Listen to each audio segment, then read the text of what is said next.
Cinderley did not fall asleep all at once. It quieted in layers. First, the market square emptied, wooden shutters folding inward with gentle thuds. Then, the baker's door closed, the scent of warm bread lingering a little longer than the light in his windows. A carriage rolled slowly across the cobblestones, its wheels humming low against the stone before fading into the mist. Gas lanterns flickered awake one by one, their amber halos pooling softly along the streets. High above the rooftops, on the hill beyond the town, the lantern tower stood watch. Its great window glowed steadily, as it had for decades. Not brilliant, not harsh, just warm, like the last ember in a quiet hearth. Cinderley trusted that light. No one spoke of it much anymore. It simply burned. Until tonight. The mist felt heavier than usual, drifting lower, clinging to brick and stone. The clock tower chimed the late hour once, twice, and then silence returned.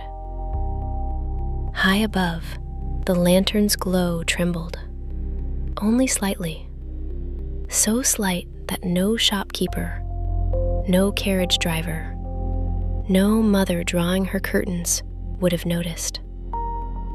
But someone did.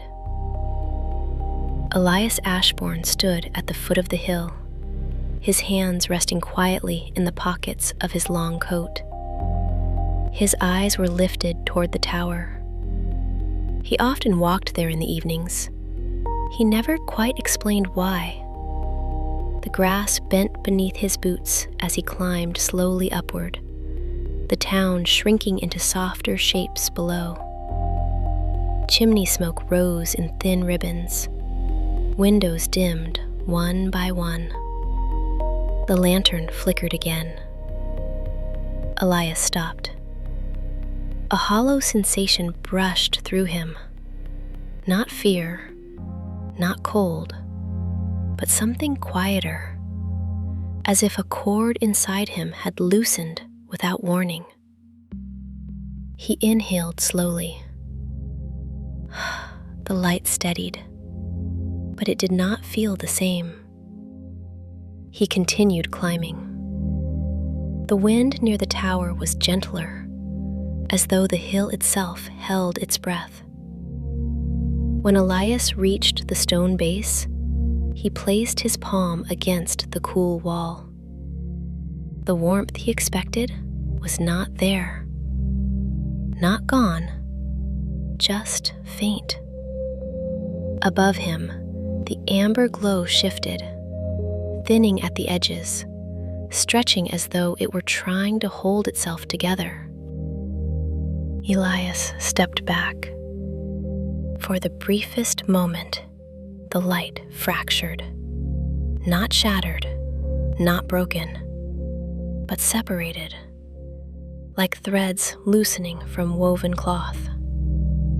4 faint glimmers pulsed within the glow.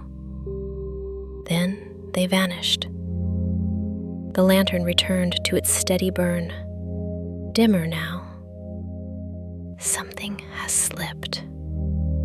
The words did not echo. They simply existed. Elias glanced down toward Cinderley. The town looked unchanged, peaceful, ordinary. And yet, something in the quiet felt altered, as if a seam had come undone in the fabric of night. Eventually, he descended the hill. Across town, in a small room lit only by the dying glow of a bedside candle, someone else stirred. A curtain shifted, though the air was still. A hand brushed lightly against a wooden desk. The candle flame wavered. For an instant, A pale shimmer crossed the wall. Not bright enough to fill the room, just enough to be noticed. The figure looked up. No words were spoken, just a quiet awareness that something had changed. The shimmer faded. The candle steadied. The room fell silent once more. Elias walked the empty street alone. He paused in the square and turned back toward the hill. The lantern tower stood against the dark sky, patient and still. But its glow no longer felt infinite. It felt contained, finite, like a fire guarding its last coals.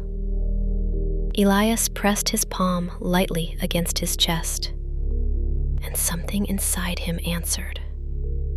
He did not understand it. He only knew that tonight was not like the others.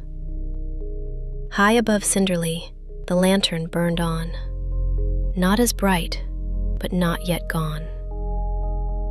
Good night, sweet dreams.